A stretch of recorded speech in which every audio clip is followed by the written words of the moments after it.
Assalamu alaikum урматтуу достор. Барыңыздарга Кытайдын Гуанчжоу шаарынан салам айтабыз.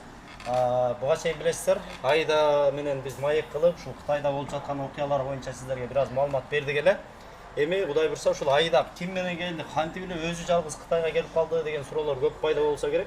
Ошол боюнча азыр мына Айда өзүн тааныштырып, андан кийин Саддам да өзүн тааныштырып, жалпы сиздерге толук маалымат бере кетели. Салам барыңыздарга дагы бир жолу. Азыркы учурда биздин келип сапарыбыз аягына чыгып атат. Анан бул жака келгендеги жардам берген адамдарды биз дагы бир жолу тааныштырып коелу дедик. Сиздер менен Садам. Менин атым Садам. Бул жигит мындай сөзгө бир аз кем сөз экен да, бирок жасаган иштери жакшы экен. Кытай тилин билет, Кытайда окуйт экен. Ошондуктан мына келгенден бери Айдага бир кыйла жардам бериптир. Булар эч кандай байырк акча берген эмес. Эч кандай бир башка адамдарга 3000, 4000, 5000 же 1,5 доллардан берген эмес. Бул жигиттер аркылуу эле келип, булар тосуп алып, жайгаштырып, анан бул Айдага үйрөткөндөн кийин Айда кайра бизге жолуктуруп, бизге үйрөтүп булчу. Ушунчалык тез үйрөнүп кетиптир да. Эми биз бул видеону тартыштан максат бул жакка келем деген кыргыз мекендештерге жеңил болсун. Ошол байырлерге берип аткан акчаңарга көптөгөн бир товарларды алып кетсеңер, көптөгөн бир жакшы иштерди кылсаңар болот деген ойду эле айтайын деп турабыз да. Бирок эч кандай бир башка байырлерди жамандабайбыз, андан алыспыз. Бул жигиттердин да өздөрүнүн чоң-чоң компаниялары бар экен, бизнесмендер үчүн чоң-чоң бир турлары бар экен. Аны да Кудай буйрса эфирдин жүрүшүндө айталы. Айда сен дагы кошумчалап кетсең. Негизи бул жака келгенде айтып кеткендей эле биз өзүбүз келгенбиз Гуанчжоого. Келгенге чейин бул жак менен тааныш болчубуз. Анан сүйлөшүп келе берип эле өзүбүз жардам беребиз дегенден келгенден кийин 3-4 күн негизги жерлерин көрсөтүп койду. Андан ары баягы карталардан адрестерин берет, кытайча адрестерин. Биз өзүбүз эле таксиге жазып эле кадимкидей Кыргызстандагыдай эле адрестерди таап бараттык да. Сиз айтып кетмекчи, бул видеодон эң негизги максат башкалар бул жака келип жапа чегип калбасын деген максат. Садам сен дагы айта кетсең.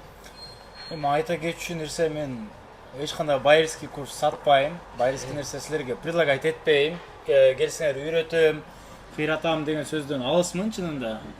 Колдон келишинче жардам беребиз. Аракет кылып, бизде бир аз башка тармак. Байырский эмес, бизде более ишкерлерге арналган форматта программалар бар. Бизде кантонский баргандай выставкаларга уже ким готовый бизнеси бар, бизнесмен дальше өнүктүрөм, өстүрөм, жаңы нерсе алып келем, дагы Кыргызстанда жок нерсени алып келем, дальше өнүктүрөм деген тармактага жардам беребиз да көбүнчө. Завод, фабрикаларга чыгабыз. Алар менен биз полностью контракт подписывать этип, сүйлөшүп, логистика тармагын карашып жардам беришебиз. Биздики ошол жак. Анан сиздерди келиңиздер деп баар жоңуздарды чакырбайм мен. Чынына келгендечи, өзүңүздөргө ишенсеңиздер, келиңиздер. Анан Тосуп алып, жайгаштырып, багы первоначальный эң маңыздуу биринчиси сизге бул жакта сим карта керек, VPN керек. VPN жок болсо эч нерсеңиз иштебейт. WhatsApp, Instagram эч нерсе иштебейт. Интернеттин жок экен, иштебейт экен деген ойдо жүрө бересиз да. Первоначальный эмне акчаңызды алмаштырыш керек, там заселение в отель деген моменттер бар. Ошол жагына биз жардам берип, бир аз жолдорун көрсөтүп койгонго макулбуз, даярбыз. Ошондой. эми айтпа. Буга чейинки видео тартканыбызда дагы бир комментарийлерден окуп калдык да. Силер өзүңөрдүкүн реклама кылып атасыңар деген сөз болуп атат. Бул жакта биз Кытайга келгиле, мына ушулар тосуп алат деген нерсени айткан жокпуз, дагы бир жолу айталы. Бирок бул жака келет электе уже чечим чыгарып, өздөрү каалап келебиз деп аткандарга бул жардам катары болсун деп эле, жеңилирээк болсун деп ушул жакты сунуштап атабыз. Ошол эле.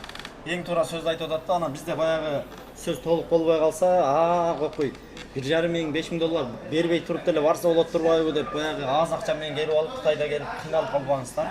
Бизнес кылат элем деп баягы байырлерге кайрылган адамдар, ушул Саддам мырзага кайрылсаңар, андан жөндүү кылып сиздерге түшүндүрөт. Биринчи диалог кыласыңар, анан диалогко ошол дал келсе, анан келесиңер да. Анан баарыңар деле Кытайга келгиле, кокуй Гуанчжоудо чоң мүмкүнчүлүктөр бар дегенден алыспыз. Туура мүмкүнчүлүктөр бар. Бирок аны дагы эптейт экен да. Туура. Анан да ушул жерден бир кыска кетчү нерсе бар. Бул видеого мен чыгып, бантип эме кылган деле көңүлүм жок болчу, бирок бул жерде мен көрүп атам багы ити деле, бити деле алып келип биз мындай фабрикада жүрөбүз, биз мындай производстводо жүрөбүз деп чыгарат. по факту ал жерде мен барып көрүп койгом мурун элечи. Көрсөң ал жер эч кандай фабрика эмес. Обычно в основном складские помещениялар болот. Складка барып эле фабрикада жүрөбүз. Бар эле фабрикада жүрөбүз дейт, бирок склад добротный болот. Ичинде бүт забитый товар бар, эмеси бар, ал жагы сөз жок. Багы берген информацияны туура эмес, берген жагынан бир жагынан эме болуп кетет экенсиң бул жактан. Анан менин да туугандарым бар да. Бишкекте бир туугандарым бар. Алар көрсөтөт, карачы бул мынтип жүрөт. Карачы тиги мынтип жүрөт. Дейт эми аларга мен өзүм түшүндүрүп бере алам.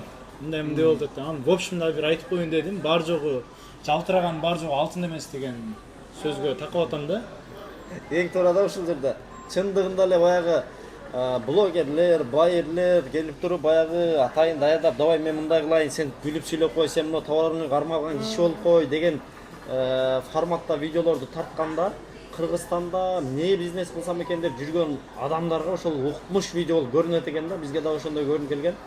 По факту келгенде бул жактан иштеш кыйын туугандар, өтө кыйын экен. Кытайдын эме 50 юан, 20 юан, 30 юан десе биздин улакка арзан угулат экен да. А бирок курска чыгып келгенде бир кыйла эле кымбат болуп калат экен. Анан бул жерде дагы айта кетчү нерсе, Кытайда баардык нерсе арзан деп түшүнүп алыппыз да биз кыргыздарчы. Туура арзандык арзан, бирок баардык нерсе сапатына жараша экен да. Арзан нерсе ошол пулуна жараша экен. Кымбат оптум саткан кымбат жерлер да бар, оптум арзан саткан жерлер да бар экен да. Ошол жагын биз жакшы мындай ажырата алышыбыз керек экен. Негизи биз дагы бул жакка келип анан көзүбүз жетип отурат да.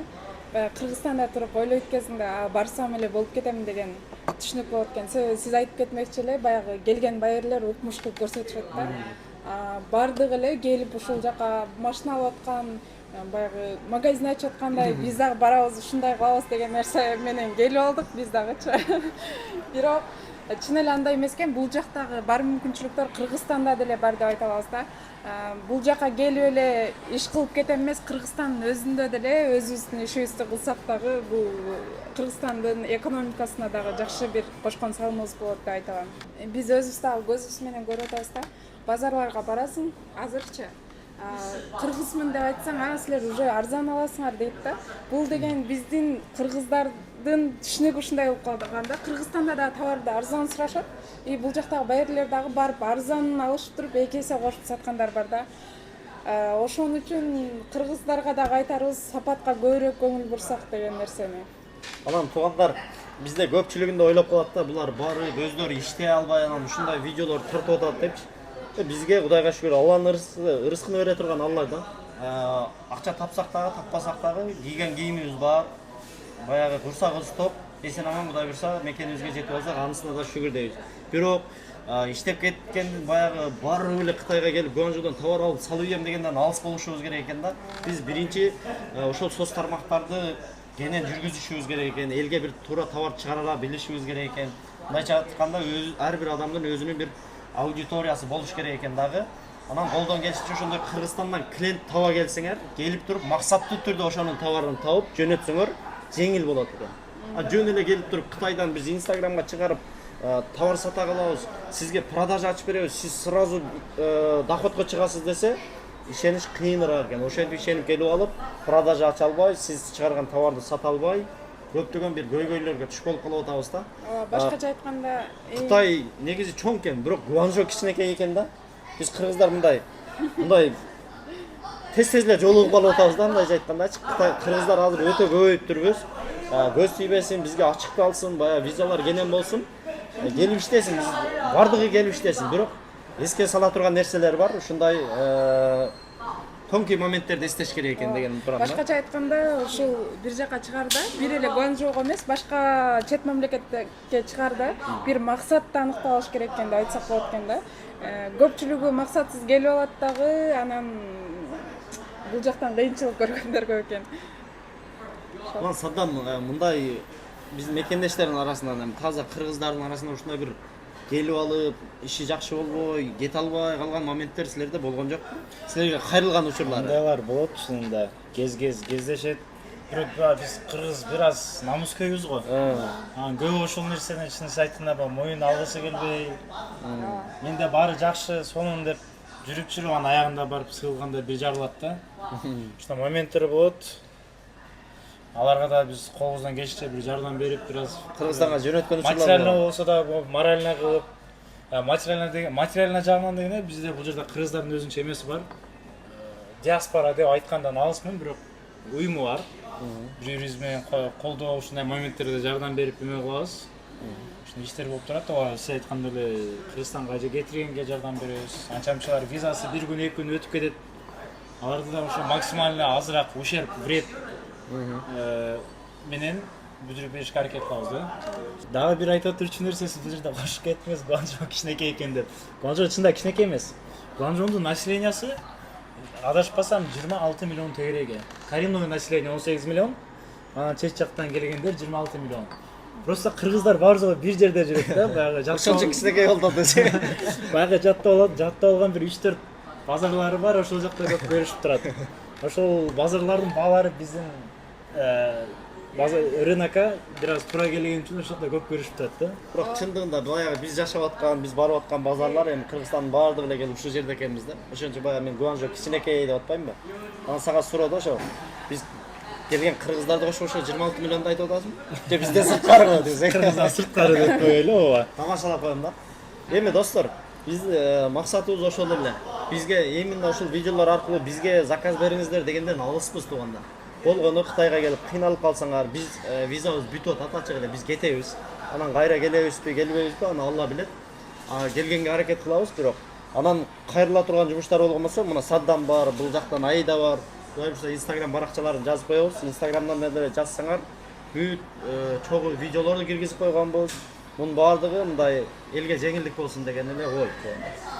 Ana ушул жерде бир кичине кыстырма кошуп кетким келип атат. Дагы көп байрлердин видеолорун көрсөң, я вам покажу секретный рынок, же я нашла для вас рынок, который никто не знает деген эмелер менен чыгышат да, бандай триггер сөздөр мененчи.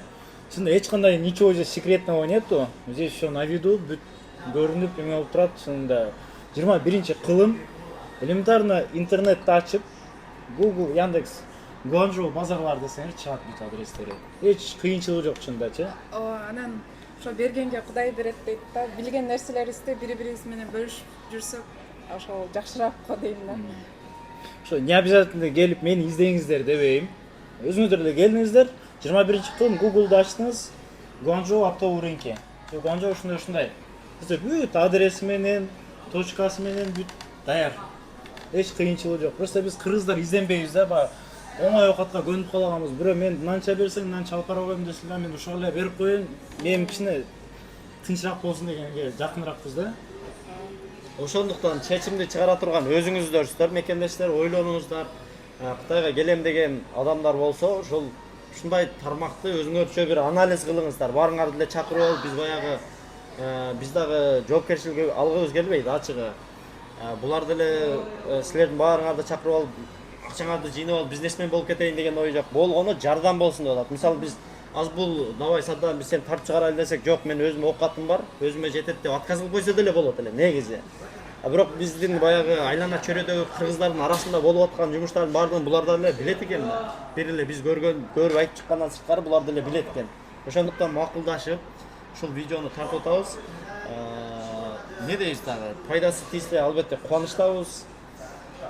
Дагы маалыматтар керек болгон болсо ушул өзүнүн жеке номерин коебуз, ошол жака байланыша берсеңиздер болот. Бизге суроолор болсо бизге байланыша берсеңиздер болот. Мындай жашыра турган эч нерсе жок. Бардыгы открытый, ачык. Дагы эмне айтасың ары? Ошол да. Башка сөз жок чында, ошончо. Сак саламатта калыңыздар гана деп. Ошо туугандар, көрдүңөр да, бизде баягы атайын даярдалып, мындай дегиле, андай дегиле деген нерсе жок. Баардыгы ушул жерге келдик.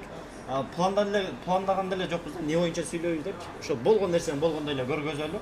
Бул телеканал эмес, YouTube'га чыгат болгон үчүн мындай эркин, анан мындай таза жалпак тилде түшүндүрүп бергенге аракет кылып атабыз да.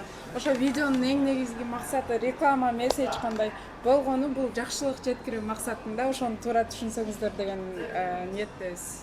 Анан ушул жерден азыр мына сөзүң айтканда эстеп кеттим да, бизди баягы мени тааныгандар, Айданы тааныгандар, Саддамды тааныгандар, мен өзүм Instagramга жүктөгөндө байкап атам да, мени тааныбаган эле адамдар мен сүйлөгөн маалыматтарды, мен берген маалыматтарды бөлүшүп атат да. Өтө сүйүнүп атам. Эмнеге? Анткени ошол бөлүшкөнгөрдөн элдерге көп маалымат жетип, көп адамдар ушундай болот турбайбы, рахмат деген сөзүн айтып атат да. Бизди тааныган, акыбаты чоң адамдар, достору жөн эле отурасыңар да, силер дагы кичине салым кылып, бөлүшүп койгула, просмотр кетсе кете берсин. Ошол эгерде YouTube'дан акча түшсө силерге деле бөлүшөйүн. Болгондо элге маалымат жетсин деген ойда туугандар. Ошол эми аман тургула. Барыңардын орозоңор кабыл болсун. Айт дагы жакын келип калыптыр. Барыңардын айтыңар маариф болсун.